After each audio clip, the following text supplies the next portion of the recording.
የለበሰ ቤቱን በሳት የለኮሰ ከሊዮኔል ሜሲ ውጪ ማንም ከኔ አይበልጥም ብሎ ሲናገር የነበረ የዘመናችን ነውጠኛ ኮከብ ነው።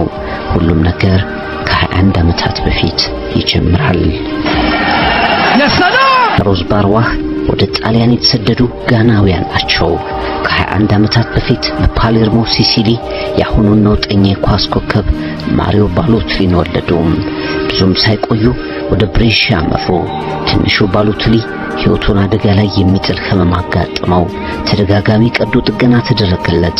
ማሪዮ ሕይወቱ ቢተርፍም ጤናውን በቀጣይነት ለማስጠበቅ በቂ ገንዘብና አቅም ያልነበራቸው ጋናውያን ወላጆቹ የእርዳታ ጥሪን ተማጸኑ።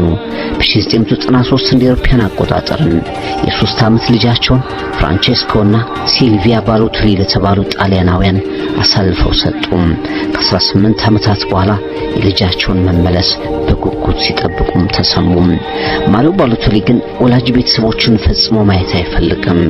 በትንሽነቱ እንደከዱት አሁን ደግሞ ስኬቱን ተመልክተው መልሰው እንደጠሩት ያስባል።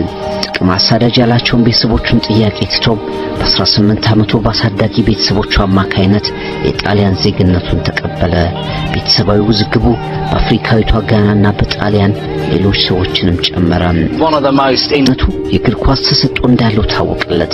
ከሎሜዛን ክለብ ጋር ጨዋታን ጀመረ። በ15 ዓመቱ በዋናው ቡድን በሴሪሲ ጨዋታ ላይ ተሰለፈ። ወደ ባርሴሎና ተጉዞ ሳይሳካለት ከተመለሰ በኋላ 2006 ላይ ኢንተር ሚላን ላይ ፈረመ። 5 የሴሪያና የአውሮፓ ቻምፒየንስ ሊግ ላነሱት ኢንተር ሚላኖች ባሎቴሊ ጥሩ የተንቀሳቀሰባቸው ጊዜያት ነበሩ።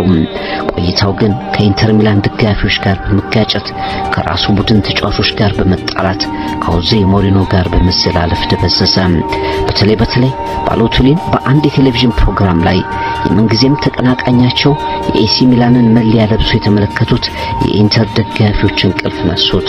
ኢንተር ሚላን በአውሮፓ ቻምፒየንስ ሊግ ጨዋታ ባርሴሎናን 3-1 ባሸነፈበት ግጥሚያ ላይ ባሎቴሊን ደጋፊዎቹ ዘለፉት። እሱም ለመማታት እስከ መገልገል ደረሰ። የጣሊያን የእግር ኳስ አፍቃሪያንና ጣሊያናዊን ባሎቴሊን ሀገራቸው አንድ አላደረገቻቸውም። ጥቁርነቱንና ነጭነታቸው መዋሃድ አልቻሉም። የዘረኝነት ዘለፋዎች የማሪዮ ባሎቴሊን ሕይወት ይበጠብጡት ጀመረ።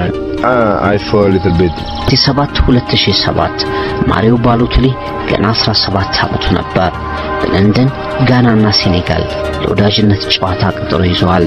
የጋና የወቅቱ አሰልጣኝ ክላውዲዮ ሌሮይ የጋና ዝርያ ያለውን ማሪዮ ባሎቴሊን ለጋና እንዲጫወት ጥሪ ያደረጉለት፣ እሱ ግን ጥያቄውን ውድቅ አደረገ።